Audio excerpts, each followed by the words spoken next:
കള്ളു കുടിച്ച് ബോധമില്ലാതെ ആളുകൾ എന്തൊക്കെ പറയും. രാത്രിയിൽ പറയുന്നത് ചിലപ്പോ രാവിലെ ഓർമ്മ പോലും കാണില്ല. ഗോകുല് അങ്ങനെ ഒരാളല്ലല്ലോ. എത്ര ബോധമില്ലെങ്കിലും ഇങ്ങനെയൊക്കെ പറയോ? എന്റെ മോളെ, ഇവന്റെ അച്ഛനും ഇങ്ങനെ തന്നെയായിരുന്നു. ചില ദിവസങ്ങളിൽ നന്നായിട്ട് മദ്യപിക്കും, എപ്പോഴൊന്നുമില്ല. പക്ഷെ കഴിക്കുമ്പോ അതിനൊരു അന്തം ഉണ്ടാവില്ല. പിന്നെ പറയുന്നതൊന്നും പിറ്റേ ദിവസം ഓർമ്മ പോലും കാണില്ല. ആ സ്വഭാവം തന്നെയാ. പക്ഷേ ഗോകുല് വളരെ സീരിയസ് ആയിട്ട് സംസാരിക്കുന്ന പോലെയാ എനിക്ക് തോന്നിയത്. ഗോകുലിന്റെ മനസ്സിൽ എന്നോട് എന്തോ പറയാനുള്ളത് പോലെ തോന്നി. കാണും, അവന്റെ മനസ്സിൽ നിന്നോട് ഒരുപാട് കാര്യങ്ങൾ പറയാനുണ്ടാവും. കാരണം പണ്ട് നിങ്ങൾ ഇങ്ങനെ ആയിരുന്നില്ലല്ലോ ജീവിച്ചത്. പിന്നെങ്ങനെയാ? നിങ്ങൾ തമ്മിൽ എന്തൊരു സ്നേഹമായിരുന്നു. ഒരു നിമിഷം പോലും പിരിഞ്ഞിരിക്കില്ലായിരുന്നു. പ്രേമം എന്നൊക്കെ പറഞ്ഞ ഇതുപോലൊരു പ്രേമം ഞാൻ വേറെ കണ്ടിട്ടില്ല. ആ സ്നേഹമൊന്നും ഇപ്പൊ നിനക്ക് അവനോടില്ലെന്ന് അവന് തോന്നിക്കാണും. വെള്ളമൊടിച്ച് ഫിറ്റായപ്പോ മനസ്സിലുള്ളത് പുറത്തു വന്നു. അതായിരിക്കും അവൻ ഉദ്ദേശിച്ചത്. മോളെ, ഒന്നും നിന്റെ കുറ്റമല്ല. പക്ഷേ നീ വിചാരിച്ച എല്ലാം പഴയതുപോലെ ആക്കാവുന്നതേ ഉള്ളൂ.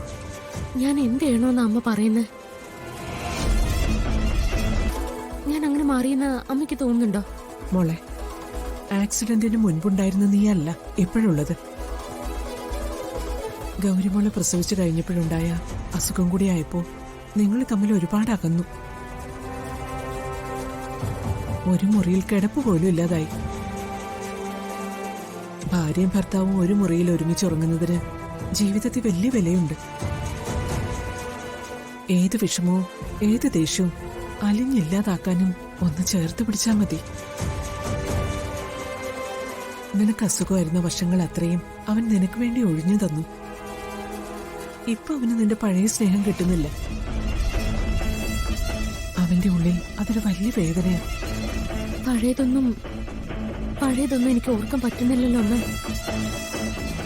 അതറിഞ്ഞാലല്ലേ എനിക്ക് ഗോകുലിനോട് അങ്ങനെ പെരുമാറാൻ പറ്റൂ. എനിക്ക് ഗോകുലിനെ ഇങ്ങനെ ഈ അവസ്ഥയിൽ കാണാൻ വയ്യ. മോള് വേറൊന്നും ചെയ്യണ്ട. അവനോട് കുറച്ചുകൂടി സ്നേഹത്തിലും വാത്സല്യത്തിലും ഇടപഴകിയാൽ മാത്രം മതി. മോളെ, പെണ്ണിന്റെ സ്നേഹത്തിന് മുൻപിൽ ആണിന്റെ മനസ്സിലെ എല്ലാ ആധിയും അകലും. അവന്റെ മനസ്സിലെ തീയണയ്ക്കാനും തിരമാലയെ ശാന്തമാക്കാനും നിന്റെ സ്നേഹത്തിന് മാത്രമേ പറ്റൂ.